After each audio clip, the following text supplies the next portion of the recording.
Já vás zdravím, tak jak jsem vám slíbil, držíme vás s info krok za krokem. Tady už to máme. Takhle, když se podíváte, to je to štělování, to kamera, já nevím. Tady máme ty betměny udělané. Už je hotové, tak nějak vypadají všechny.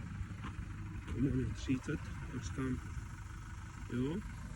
A tady z druhé strany, tak nám nedovolila zem, tak jsem dělali menší, ale širší. Budeme zabetonovat tohle celé, aby to bylo. Tam je i uzemnění. Takhle to vypadá. Můžete se podívat. Tady čekáme na další objednání montování ocelové konstrukce Transylvania. Tady jsme měli potíže s nohou, stará noha, tak jsem takhle to vyrobil.